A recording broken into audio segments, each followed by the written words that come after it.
नमः शिवाय, जय श्री राम। आज हम आपको ज्योतिष की पाठशाला के चौथे अध्याय में हम ले चल रहे हैं। इससे पहले जो पुराने हमने वीडियो डाल रखे हैं वो आप मेरे आओ ज्योतिष सीखें यूट्यूब चैनल पर आप अगर प्लेलिस्ट में जाएंगे तो आपको वहां पर मिल जाएंगे। ज्योतिष को बेहद सरल तरीके से मैं चाह रही हूँ कि घर घर तक हमारा ज्योतिष पहुंचे, और ज्योतिष को बेहद सरल तरीके से मैं आपके सामने इसलिए ला रही हूँ क्योंकि लोगों को ठगा जाता है, बताया जाता है, डराया जाता है। अब हमें ग्रहों से डरने की जरूरत नहीं है। तो चलते हैं, हम ग्रहों से मित्रता कैसे करें, कैसे ग्रह हमसे फ्रेंडली होते हैं, ये सब जैसे जैसे आप मेरे ज्योतिष की क्लास में जुड़ते रहेंगे वैसे वैसे आपको पता लगता रहेगा। आप मेरे दर्शक हैं, आपने अगर अभी तक मेरा YouTube चैनल सब्सक्राइब नहीं किया है तो एक बार कहूंगी कि इस चैनल को सब्सक्राइब कीजिए, क्योंकि पाठशाला से रिलेटेड जो भी वीडियो आएंगे उनकी आपको पता लग जाएगा कि हमें आ रहा है करके। तो चलते हैं हम। आज आपको दिख रहा होगा कि चार्ट कुछ अलग तरह से बना हुआ है। तो सबसे पहले हम एक ब्लैंक चार्ट जिसमें कुछ भी नहीं है इस पर चलते हैं। ये हमारा 1 नंबर से शुरू होता है, ये 1 नंबर है, 2 नंबर। कोई भी जब हम चार्ट शुरू करते हैं ये हमेशा 1 नंबर से ही शुरू होगा, क्योंकि सबसे पहले हमारी आती है मेष राशि। ये क्रम आपको याद करना बहुत जरूरी है। मेष राशि, वृषभ राशि, मैं रोज इनको इसलिए बताती हूँ ताकि आप इन क्रम को याद कर लें। मिथुन, और उसके बाद आ गई हमारी कर्क राशि, सिंह राशि,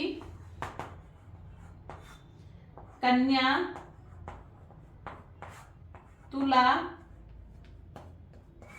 तुला के बाद आएगी हमारी, इधर ही मैं कर दे रही हूं, वृश्चिक राशि, उसके बाद धनु, मकर, कुंभ और मीन राशि। तो ये आपने देखा कि कुल हमारी ये 12 राशियां हो गई, और इसी क्रम में इनको घर मिले हुए हैं। जो ये नंबरिंग पड़ रही है इसी क्रम में इनको घर मिले हैं, इससे इतर उतर हम इनको कर ही नहीं सकते हैं। ऋषि पराशर जी ने वैदिक सनातन हिंदू में जो हमारा ज्योतिष है इसको इसी तरह से लिया गया है। अब जैसे ही हमने कहीं पर भी 1 नंबर देखा तो इसका मतलब हमें समझ जाना है कि इसका मतलब है मेष। कहीं पर हमने 2 नंबर देखा तो ये वृषभ। अब हमने 3 लिखा, 4, 5, 6, 7, 8, 9, 10, 11, 12। ये एक ब्लैंक खाका है, केवल नंबरिंग है, राशियां कहीं नहीं है। पर जिसे ज्योतिष आता है वो देखकर बता देगा कि अगर ये 7 नंबर है तो 7 नंबर यानी कि यहाँ पर तुला राशि आती है, और ये अगर 10 नंबर है तो यहाँ पर मकर राशि आती है। यहाँ पर अगर 3 नंबर है तो ये मिथुन राशि आती है। काल पुरुष की कुंडली में इन घरों को फिक्स किया गया है, ये बदलते नहीं है। ग्रह बदलते हैं, घर नहीं बदलते हैं। तो एक बार मैं आपको फिर से दोबारा रिवीजन करा देती हूँ किस राशि के स्वामी कौन है।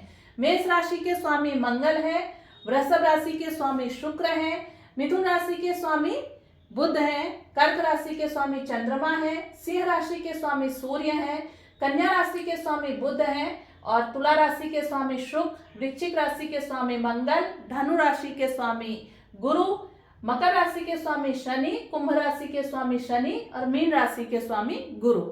तो ये आप लोगों को पता लग गया कि ये राशियां हैं और ये इनके स्वामी हैं। और इसी के अकॉर्डिंग अब जहां भी जिस राशि में चंद्रमा होंगे वो हमारी राशि बन जाती है। माना यहाँ पर हमारे साथ अभी नितिन बैठे हुए हैं, नितिन की राशि 8 नंबर की राशि है। क्या राशि है? वृश्चिक। वृश्चिक राशि। स्वामी कौन है? मंगल। मंगल। और इनके बेटे की राशि मेष राशि है, इसके स्वामी मंगल है। तो अब आप देखो कि इसमें सिंह राशि को और कर्क राशि को केवल एक एक घर मिला हुआ है हमारे। और दूसरा ये जो घर की माप है ये पूरा जो ये कि हर घर के अगर हम मिला दें तो ये 360 डिग्री होता है। इसको हमने 12 से डिवाइड किया है तो एक घर को 30 डिग्री का वो मिला हुआ है, अंश मिला हुआ है।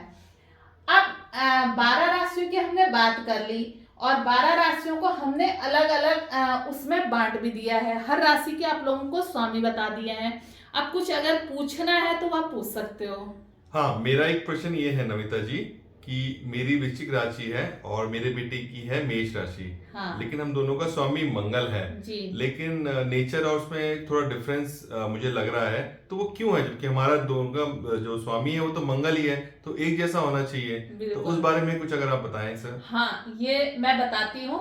आज मैं बिल्कुल आपको यही बताने जा रही हूँ कि इन चीजों में अंतर क्यों होता है। जैसे मैंने आपको पहले भी बताया कि केवल कर्क और सिंह ऐसे हैं जिनको एक एक घर ही मिला हुआ है, बाकी सबको 2 मिला हुआ है। लेकिन जैसे अभी आपके सामने नितिन जी ने बताया कि जो मेरी राशि है वो तो वृश्चिक राशि है, ये 8वां नंबर है। मेरे बेटे की जो राशि है वो मेष है। पर दोनों के व्यवहार में इन्होंने कहा कि बहुत डिफरेंट व्यवहार है दोनों का। अब आप कहेंगे वो तो बच्चा है, हो सकता है उसके व्यवहार में अंतर हो, लेकिन ये बचपन में ऐसे नहीं होंगे। ये बिल्कुल अंतर्मुखी बच्चे रहे होंगे आप बचपन में, है ना। बहुत ज्यादा आपका ऐसा सर्कल नहीं होगा, अपने आप में रहने वाले। और इसको गुस्सा, बेटे को गुस्सा, बात बात पर बेटे को गुस्सा बहुत आता होगा। बिल्कुल। क्यों है, आज मैं आपको वही बताने जा रही हूं कि हमने इन राशियों को, 3 सारी राशियों को बांटा हुआ है। सबसे पहले अगर हम बात करें अग्नि तत्व की राशियां, और उसके बाद हमारी है पृथ्वी तत्व की राशि। इसको हम ऐसे भी याद कर सकते हैं, जैसे ये आपने कलर देखा है ना, यहां पर ये हो गया 1, यहां से आप गिनती मिलाओ। इसको मैं एक तरीका भी आपको बता रही हूं। यहां पर हमने 1 लिखा, यहां पर हमने 5 लिखा, और यहां हमने 9 लिखा। यही नंबर यहां भी हमने लिखे हुए हैं 1, 5, 9। ये आपको एक ही कलर के दिख रहे हैं, है ना। हाँ जी। ये एक कलर के दिख रहे हैं, तो ये एक तो हमारा त्रिकोण हो गया, ठीक है। इसको हम धर्म त्रिकोण भी बोलते हैं। अगर हम इसको ऐसे मिलाते हैं तो ये धर्म त्रिकोण बन गया। ये बनती है हमारी अग्नि तत्व की राशियां 1, 5, 9। अब आप देखो 1, 5, 9 में कौन कौन सी राशियां पड़ी है हमारी। सबसे पहले पड़ी है मेष राशि, उसके बाद यहां पड़ी है सिंह राशि, और यहां है हमारी धनु राशि। तो अब अंदाज आ गया आपको, ये हमारे अग्नि तत्व की राशियां हैं। अग्नि तत्व की राशियों में क्या होता है, अग्नि जिसे नाम से ही प्रज्वलित होना। अग्नि में क्या होती है, गर्मी, है ना। तो जिसकी भी राशियां हैं उनके अंदर गर्मी होगी ज्यादा, यानी कि उन्हें क्रोध बहुत जल्दी आएगा, बात बात पर गुस्सा आ जाना। जब बच्चे छोटे रहते हैं तो चीजों को पटक देना, चीजों को, क्योंकि इसमें से ये राशि तो मंगल प्रधान है, ये राशि सूर्य प्रधान है, और ये राशि गुरु प्रधान है। तो इनका अगर देखें अग्नि तत्व में जो होता है, और इनमें साहस भी बहुत होगा, एनर्जी लेवल बहुत ज्यादा होगा आपके बेटे के अंदर, है ना। तो ये इन लोगों में एनर्जी का लेवल बहुत ज्यादा रहता है। तो ऐसे बच्चों को हमने कैसे इनकी चीजें ठीक करनी है, कैसे चीजों को अलाइन करना है, ये मैं समय आने पर आपको, हम अपनी चीजों को कैसे, अगर मेष राशि का बच्चा, सिंह राशि का बच्चा, धनु राशि का बच्चा, इनको कैसे हम अपने काम में इनकी ऊर्जा को हमने दूसरी जगह लगाना होता है। और ये बच्चे अपने काम में बहुत ज्यादा, इनसे अगर कहो कि तुमने ये काम करना है तो बहुत जल्दी ये करके लाते हैं। ये इस तरह के इनमें गुण होते हैं। ये हो गई हमारी अग्नि तत्व की राशियां। अब जो ये ग्रीन कलर आपको दिख रहा है, 3 जगह आपको ग्रीन कलर दिख रहा है, तो ये हो गई हमारी पृथ्वी तत्व की राशियां। ग्रीन कलर में कौन कौन से नंबर आ गए हमारे, 2 नंबर, उसके बाद 6 नंबर, और 7, 8, 9, 10 नंबर। तो ये हो गया हमारा पृथ्वी तत्व में कौन सा आ गए, 2, 6 और 10। ये हो गया हमारा पृथ्वी तत्व की राशियां हो गई हैं। तो पृथ्वी तत्व की राशियां है। पृथ्वी तत्व की राशियों को अगर हम देखें कि ये क्या होती है, पृथ्वी में क्या है, पृथ्वी में धैर्य। तो ये राशियों में ये चीज होती है, ये राशियां धैर्यशील होती हैं। इनके अंदर सुनने की, अगर आप कभी वृषभ राशि और जो है कन्या राशि और मकर राशि वालों को बिठा दोगे तो इनके अंदर धैर्य होगा। ये ऊर्जा, जैसे मंगल वाली राशियां ऊर्जावान हैं, ये धैर्यवान रहेंगी। अपने काम में अगर इनको दे दो, पृथ्वी से जुड़ा कौन रहता है, जड़, जमीन से जुड़ी रहते हैं ये लोग, ज्यादातर जमीन से जुड़े हुए कार्य करते हैं, जमीन से जुड़े रहते हैं। कितने ही आप इन लोगों को देखिए, ये कितने हाइट पर पहुंच जाएं, लेकिन ये जमीन नहीं छोड़ते। इनके अंदर बहुत ज्यादा ये वाली चीजें नहीं होती कि हमने ये प्राप्त कर लिया, एक तरह से दिखावा नहीं होता है। आज मैं आपको इन राशियों के बहुत शॉर्ट में बता रही हूँ, इनके कारक तत्व क्या है, छोटे छोटे इनके गुण दोष क्या है, ताकि आप ये सीख जाएं और सीखने के बाद आपको थोड़ा थोड़ा समझा रही हूँ। और मैं बहुत ज्यादा अगर आज ही पहले दिन आपको बहुत ज्यादा कठिन कर दूंगी तो एक तरह से आपको समझ में थोड़ा सा मुश्किल से आएगा।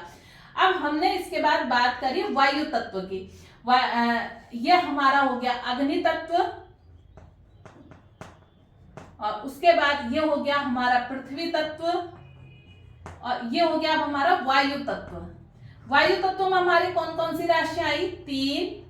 3 के बाद 7 और 7 के बाद 11। 3 7 11, 3 7 11। 3 7 11 में हमारे जो नंबर आते हैं वो आते हैं मिथुन राशि, और उसके बाद आता है हमारा तुला राशि, तुला के बाद हमारा आता है कुंभ राशि। तो ये 3 7 11 ये वायु तत्व की राशियां हो गई। वायु तत्व की राशियां क्या होती हैं? ये लोग आपको जितने भी आप देखना, मिथुन राशि वाले और तुला राशि वाले और कुंभ राशि वाले, ये पढ़ने लिखने वाले लोग ज्यादा मिलेंगे। और इनमें क्या होता है, वायु का क्या होता है, वायु क्या करती है, वायु का काम होता है तेज गति से चलना। इनको अगर कोई काम दिया जाए तो ये फटफट से निपटाने वाली आदत में भी रहते हैं। कोई फाइल इनके पास आएगी तो ये कई बार ऊपरी सरसरी निगाह से उसको देखते हैं, बस उसका जो मेन चीज होती है, जड़ होती है, उसको ये थोड़ा सा समझ जाते हैं, तो इनको पूरी चीजें देखने की आवश्यकता नहीं पड़ती है। और काम के ये अपने आप में काम के धनी होते हैं, काम करने में ये इतने परफेक्ट होते हैं कि इनको कोई काम दिया जाए तो ये बहुत मेहनत से उसको निपटा लेते हैं। अब अगर हम बात करें, हमारे पास बचा, इसके बाद हमारे पास जो बचा है वो बचा है जल तत्व। जल तत्व की राशियां कौन कौन सी हैं? जल तत्व की राशियां हैं हमारे पास 4 नंबर, हमने लिख दिया यहाँ 4 नंबर। 4 के बाद हमारे पास आया यहाँ पर 8 नंबर, ये आई हमारी वृश्चिक राशि। वृश्चिक राशि कौन से नंबर पर आ गई? 8 नंबर पर। और उसके बाद हमारे पास आया 12 नंबर, ये आ गई हमारी मीन राशि। 12 नंबर पर मीन राशि आई, 4 8 12। देखो हम ना जब किसी भी चीज के राशि या चक्र इसमें जाते हैं, मैंने आज ये कलर करके इसलिए बताया है ताकि आपको समझ में आ जाए। अग्नि जो होती है वो लाल रंग की जल रही है, पृथ्वी हरे रंग की, वायु का रंग हमने सफेद दिया है, जल नीला दिया है, तो आप समझ जाओ। ताकि ये जो नीला रंग है ये जल तत्व की राशियां हैं, जो ग्रीन कलर है ये हमारी पृथ्वी तत्व की राशियां हैं, और जो व्हाइट कलर है ये वायु तत्व की राशियां हैं। अब 4 8 12 जो ये वायु तत्व की राशियां होती हैं, जल का काम क्या होता है? जिसमें जाए उसमें मिल जाना, बह जाना। जल में संवेदनाएं होती हैं बहुत ज्यादा, तो ये राशि बहुत ज्यादा संवेदनशील होती है, ये सोचती है दूसरों के लिए, और अंतर्मुखी ज्यादा होती है। ये जब इनको कोई चीज दी जाती है, ये गहन विचार मंथन करके उस पर काम करते हैं, और जब ये काम करते हैं तो जब इनको कोई काम दिया जाता है ना, ये उसमें डूब कर करते हैं, मेहनती बहुत ज्यादा होते हैं। और दूसरों की वो मदद चाहे किसी की भी हो, ये दूसरों की मदद में चाहे वो अपने हो चाहे कोई भी हो, ये मदद के लिए तत्पर रहते हैं हर हमेशा। तो देखा आपने कि किस तरह हमारा जो एक तरह से हमारे सनातन में जो ज्योतिष को दिया गया है, इसीलिए इसे वेद का नेत्र बोला गया है। वेद का नेत्र क्यों? हम इन्हीं राशियों से केवल एक ये चार्ट दे रहे हैं आपको, मैंने आपको लग्न भी समझाए थे। मानो ये मेष लग्न की कुंडली हमें दे दी, मेष लग्न है और उनकी जो राशि है वो कन्या राशि है, मेष लग्न और कन्या राशि। तो इसका जो व्यक्तित्व होगा वो किस तरह का होगा, हम केवल कुछ ना देखें, हमें इतना पता लग जाए कि ये इसकी राशि और ये इसका लग्न है। तो लग्न का जब भी मैं आपको ज्योतिष में बताती हूँ ना, मैं कहती हूँ गोचर, मैंने कल बुध का गोचर डाला था, तो मैंने उसमें आपको बताया क्या था कि गोचर आप ना लग्न से सुना कीजिए। लग्न ये पूरी तरह से ये आप हो, ये आपका व्यक्तित्व है, यहाँ पर सिर्फ आप हो, ये केंद्र का मेन घर है। इस घर की देखा जाए तो ये केंद्र का मुख्य घर है, और ये जो कर्म है ना हमारा, ये इसकी ऊंचाई है। ये कर्म करेगा कौन? कर्म ये करेगा, कर्म हम स्वयं करेंगे। ये व्यक्ति जब कर्म करेगा तब ये भाव जागृत होगा। तो इस भाव का जागृत होना बेहद जरूरी है। और यहाँ पर से ही हमें लग्न क्या मिला है, ये हमारे पूर्व जन्म के कर्मों से निर्धारित हो जाता है। हम कौन सा लग्न यहाँ पर लेकर आ रहे हैं, हमने करना क्या है। एक्चुअली सारी चीज जो है ये ना, पंचम भाव जो मैं आपको बार बार बताती हूँ, ये हमारे पूर्व जन्म के कर्म के पुण्य का भाव है। पूर्व जन्म, यहाँ से हम सब कुछ देख सकते हैं। हमें अगर ये लग्न मिला है, माना यहाँ पर हमें लग्न ये ना मिलके, मेष ना मिलके हमें कन्या लग्न मिल गया या हमें तुला लग्न मिल गया, तो ये लग्न क्यों मिला, इसके पीछे कारण क्या है। धीरे धीरे जैसे जैसे आप ज्योतिष पढ़ते जाएंगे ना, तो आपको सब कुछ समझ में आता जाएगा। और ज्योतिष आपको ना फिर इतना इंटरेस्टिंग लगेगा, इतना अच्छा लगेगा, मतलब फिर लगता है कि अरे ये इतने समय तक हमसे दूर क्यों रहा, हमने आज तक क्यों नहीं पढ़ा। एक्चुअली ज्योतिष को ना हमारे यहाँ पर इस तरह से बताया गया अभी तक कि इसमें ये दोष है, इतनी बड़ी चीजें ये करा लो, इतना ये करा दो, तो इसको डरावना सा, ग्रहों से डरना। अभी जब मैं आपको धीरे धीरे शनि, राहु, केतु, इन सब के बारे में मैं आपको जब बताऊंगी, हमें जो डरे हैं सबसे ज्यादा, हमें इसके नाम से डरा। केतु बेचारे को तो, ये तो इतना अच्छा प्लेनेट है, इतना अच्छा प्लेनेट है, इस बेचारे को कोई पूछता ही नहीं है। रही बात राहु, इसके नाम से लोगों ने काफी अपनी रोजी रोटी चला ली। और जब आपको पता लगेगा कि ना राहु कितना अच्छा प्लेनेट है, तो आप राहु को बहाओगे नहीं कभी, आप राहु का कभी चीजें वो नहीं करोगे, राहु का नग पहन के उसको रोकोगे नहीं। राहु आपको राजा बनाने की क्षमता रखता है, ये ताकत है राहु में। तो मैं ये आने वाले समय में आपको जरूर बताऊंगी।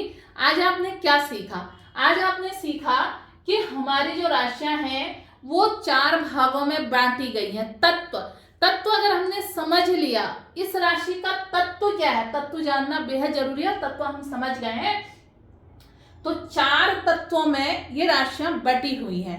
और 4 ही तत्व के अब क्या होता है, जब कभी हमें लग्न मिला, माना हमारा लग्न क्या है, कर्क लग्न और वृश्चिक राशि है, तो एक ही तत्व हमें मिल जाता है, तो वो व्यक्ति और अच्छा काम करता है। जैसा तत्व वैसी राशि। अब हमारा लग्न कन्या हो गया और तत्व हमारा राशि वृश्चिक हो गई, तो क्या हो गया, पृथ्वी तत्व की राशि और जल तत्व, पृथ्वी तत्व का लग्न और जल तत्व की राशि। इसी में ऐसा होगा कि कभी हमें वायु तत्व की लग्न मिल जाए, मिथुन लग्न और कन्या राशि, तो पृथ्वी और वायु, तो ये आपस में इनका गठजोड़ कैसा है, कैसे ये हैं, तो इसके बाद जो मैं आपको अगली क्लास में बताऊंगी, आपको बताऊंगी मैं चर राशि, उसके बाद स्थिर, और उसके बाद द्विस्वाभाविक राशि, जिसमें चर और स्थिर दोनों के गुण होंगे, उसको कहते हैं द्विस्वाभाविक। ये कौन कौन सी राशियां होती हैं, इनको हम कैसे करते हैं, ये मैं आपको इसके बाद बताऊंगी। आज हमारा इतना ही जान लेना जरूरी है कि ये जो 159 है, इसको हम धर्म त्रिकोण भी कहते हैं। ये मैं आज इसलिए बता दे रही हूँ कि थोड़ा सा, आप ना बार बार इसलिए रिपीट करती हूँ कि थोड़ा सा सब लोगों को समझ में आ जाए। ये हमारा 159 हो गया धर्म त्रिकोण, और उसके बाद जो हमारा ये 2, 6, 10, ये दिख रहा होगा आपको, 2, 6, 10, ये है हमारा काम त्रिकोण। 2, 6, 10,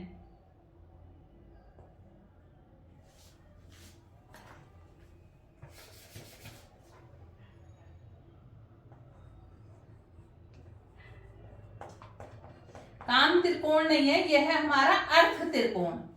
और हमारा काम त्रिकोण है 3, 7, 11, यह है हमारा 3, 7, 11 काम त्रिकोण। और 4, 8, 12, यह है मोक्ष त्रिकोण।